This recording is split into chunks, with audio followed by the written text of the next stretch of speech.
आप जो virtual meeting की बात कर रही हैं, मैं एक बार जरा अभिषेक जी आपसे पूछना चाह रही हूं, समझ नहीं आ रहा है, पहले जिस फुर्ती में जेडीयू ने इस गठबंधन को बनाने के लिए जो रफ्तार दिखाई, जो तेजी दिखाई, वो रफ्तार आजकल कम क्यों हो गई है?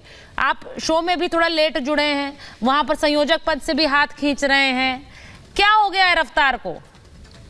स्पीड कम क्यों हो गई है? नहीं, पहले तो मैं माफी चाहता हूँ। नहीं, किसी ने ट्रैफिक जाम लगा दिया था। और भाई आपके रास्ते में जाम लगाने वाले बहुत हैं, गठबंधन में तो नहीं है ऐसे लोग। डिफरेंट चैनल्स पे हाँ, मैंने वही कहा कि कुछ लोग जाम लगा देते हैं, लेकिन पेशेंस के साथ आदमी को आगे बढ़ना पड़ता है। हाँ। ताकि इंसान गंतव्य स्थान तक पहुंच पाए। तो मैं आपके स्टूडियो में पहुंच चुका हूं सुचारिता जी, और हमारी स्पीड कभी कम नहीं होती है। मुबारकबाद भी देखा था कि नीतीश कुमार जी हो या हमारी पार्टी के लोग हो, मुबारकबाद देनी है कि नहीं देनी है संयोजक पद की, ये तो बताइए। आपको कह रहे हैं मुबारकबाद दूं कि नहीं दूं? देखिए आप मुझे ऐसे ही शुभकामनाएं दे सकती हैं और कभी भी दे सकती है, हमारी पूरी पार्टी को दे सकती है, क्योंकि आप हमारे बारे में अच्छा सोचती हैं। और मसला ये है कि आज की बैठक में जो कुछ भी हुआ संजय झा जी ने बता दिया, और हमारी पार्टी का जो आधिकारिक स्टैंड रहा है वो यही रहा है कि हमें कुछ नहीं चाहिए। नीतीश कुमार जी सूत्रधार है, उम्मीदवार नहीं है, किसी भी पद के उम्मीदवार नहीं, चाहे वो संयोजक का पद हो, प्रधानमंत्री पद के उम्मीदवार बनने की बात हो। भाई हम ये हमेशा चाहते हैं कि समय रहते पूरा समन्वय बने और बेहतर तरीके से सभी विपक्षी पार्टियां मिलकर चुनाव लड़े, भाई जनता से जुड़े मुद्दों पर चुनाव लड़े। अब समय कम बच गया है, अब तक तो सब कुछ हो जाना चाहिए था, लेकिन फिर भी चीजें सुचारू ढंग से नहीं चल पा रही हैं। मान लीजिए विलंब हो रहा है, तो हमें लगता है कि अलायंस के लोग इसको जल्द से जल्द निपटा लें।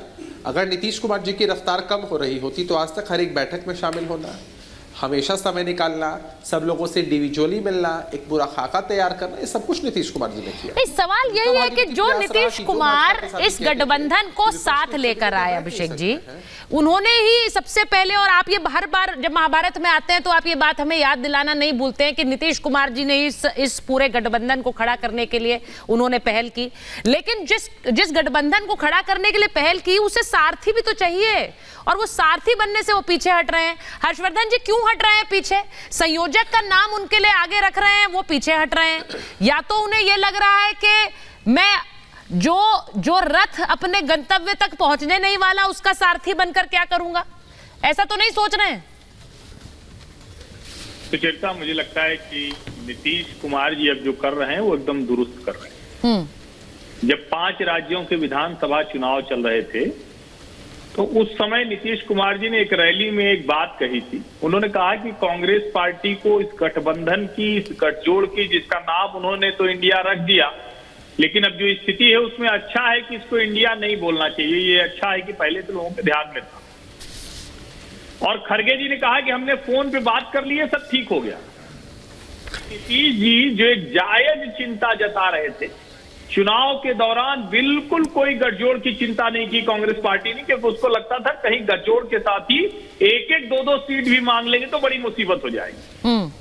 अब उसके बाद भी आप देखिए, 12 जून की बैठक टलना, 23 जून की पहली बैठक होना, उसके बाद बेंगलुरु, उसके बाद मुंबई, उसके बाद संयोजन समिति, और बार बार ये कहा गया कि संयोजक तो रखना ही नहीं। यहां तक कि जिस बैठक के पहले कहा गया था कि संयोजक नहीं रखा जाएगा, उसमें ममता बनर्जी और अरविंद केजरीवाल खड़गे जी का नाम प्रस्तावित कर देते हैं। पता नहीं अध्यक्ष बनाना है, संयोजक बनाना है, या पीएम का प्रत्याशी बनाना है। एक तरह से देखें तो जो व्यक्ति अपनी एक तरह से छवि के कारण, अपने कौशल के कारण कांग्रेस के साथ केजरीवाल, ममता और अखिलेश यादव को बैठा देता है, उसी व्यक्ति को दरकिनार कर दिया जाता है। और केसी त्यागी जी ने जो कहा, जो नीतीश कुमार कहते रहे कि हम तैयारी में भारतीय जनता पार्टी से बहुत पिछड़ चुके हैं, अब जहां हम खड़े हैं उसमें हमारे पास दिन नहीं बचे हैं, हमें तो सीटों पर चर्चा करनी चाहिए थी। मुझे लगता है नीतीश कुमार को बहुत साफ साफ दिख रहा है कि अब इस गठजोड़ का कोई भविष्य नहीं रह गया है, और ऐसे में उनका जो ये कहे कि रुख है वो बहुत स्वाभाविक सा है। और मैं फिर से कह रहा हूं, नीतीश कुमार जी आज जो राजनीति करते हैं, जो उनके ऊपर सत्ता लोभी होने का आरोप लगता है, वो मुझे बिल्कुल पसंद नहीं है। लेकिन बिहार को जंगल राज से बाहर लाने वाले, परिवारवाद और भ्रष्टाचार के मामले में आज तक उनके ऊपर कोई आरोप नहीं है। ऐसे नेता को छोड़कर अगर गठजोड़ कहीं और कुछ तलाश रहा है तो ये बहुत सचमुच चिंता की बात है। और नीतीश जी को पता था, इसीलिए आज उन्होंने मना कर दिया। अरे किशोर जी, आ रही हूँ आपके पास। आपके बिना कैसे बहस को आगे बढ़ा सकती हूँ, आपके पास भी आ रही हूँ। और मेरे को लगता है जल्दी जल्दी एक इनिशियल कमेंट तो सबसे ले लूं, वरना सब नाराज ना हो जाए मुझसे।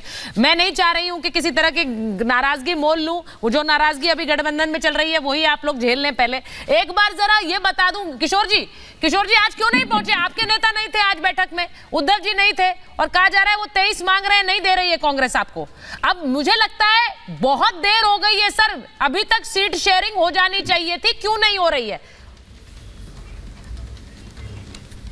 एक मिनट, मैं सुचित्रा जी, हाँ, तुम्हें निराश करना है, हर्षवर्धन जी को भी निराश करना चाहता हूँ। महाराष्ट्र के अंदर मैं बता रहा हूँ कि कांग्रेस, शिवसेना, एनसीपी और प्रकाश अंबेडकर, ये हम सब लोगों में सीट शेयरिंग का हो चुका है। आज उद्धव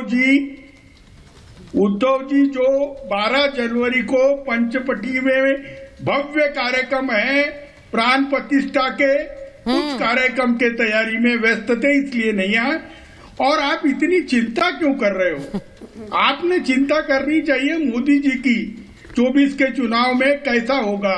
हमारा कोई भी डिफरेंसेस नहीं है, ना कोई नाराजगी है, सबने तय कर लिया है 1:1 400। एक चीज बता किशोर जी एक चीज बता रही हूँ सिर्फ अपनी ऑडियंस को।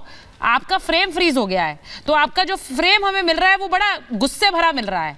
तो वो मैं बता दूं कि ये गुस्सा नहीं है किशोर जी, वो सिर्फ हमें बता रहे हैं कि वो हमें निराश कर रहे हैं, लेकिन गुस्से में नहीं है किशोर जी। मैं बता दूं, जरा फ्रेम ठीक करा लीजिए। और मुझे गुस्से में अच्छे भी नहीं लगते हैं किशोर जी, तो मुस्कुराते रहते हैं, अच्छा लगता है। लेकिन किशोर तिवारी कह रहे हैं कि भाई वो इसलिए नहीं आए क्योंकि उनकी व्यस्तता थी। अब मुझे ये बता दीजिए वरुण पुरोहित जी कि इससे बड़ी व्यस्तता क्या होगी? 24 में आपका भविष्य इस बैठक पर टिका हुआ है, लेकिन आप उसके लिए नहीं पहुंच रहे। वो नहीं आए हैं, ममता बनर्जी नहीं आई हैं, और आपके नेता ने जो बयान दे दिया है ममता बनर्जी के लिए कि वो अहंकारी हैं। क्या कहा है अधीर रंजन चौधरी ने? जरा मैं बड़ी खबर भी बता दूं, अधीर रंजन चौधरी ने कहा कि वो अहंकारी हैं। उन्होंने ये भी कहा है ममता बनर्जी के बारे में कि जिस पार्टी से उन्होंने शुरुआत की है उसी पार्टी के नेताओं को अब वो आंखें दिखा रही हैं, यानी सोनिया गांधी को आंखें। ब्रेकिंग जरा चला दीजिए अधीर रंजन चौधरी वाली। मैं एक बार जरा वरुण जी के बाद उसके बाद ही आऊंगी। ये अच्छा नहीं है गठबंधन के लिए जो अधीर रंजन चौधरी का बयान आया है। वो अहंकारी बता रहे हैं ममता बनर्जी को, और वो ये भी कह रहे हैं कि जिस पार्टी से उन्होंने शुरुआत की उस पार्टी के नेताओं को ये आंखें दिखाती है। अब बताइए जरा, ये बयान आएंगे तो ममता बनर्जी आपको 2 सीटें तो क्या वरुण जी वो ठेंगा ही दिखाएंगी। वो इस बयान के बाद जिसमें आप उन्हें अहंकारी बोल रहे हैं, क्या देंगी कांग्रेस पार्टी को? बताइए वरुण जी। सुचारिता जी, आपको लोहरी की बहुत बहुत शुभकामनाएं। सर आपको भी। देखिए, कोई किसी इस प्रकार से कहने से कुछ नहीं होता।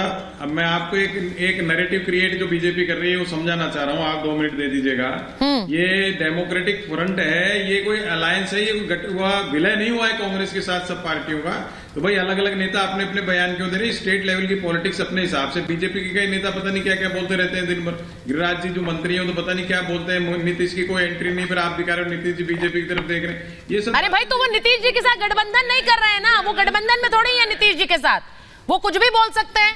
और जिस दिन वो बोलना बंद कर दे आपके लिए खतरे की घंटी हो जाएगी। अगर वो नहीं बोल रहे हैं तो सोच लीजिए कि कहीं कहीं फिर से पासा पलटने ना वाला। हाँ बोलिए।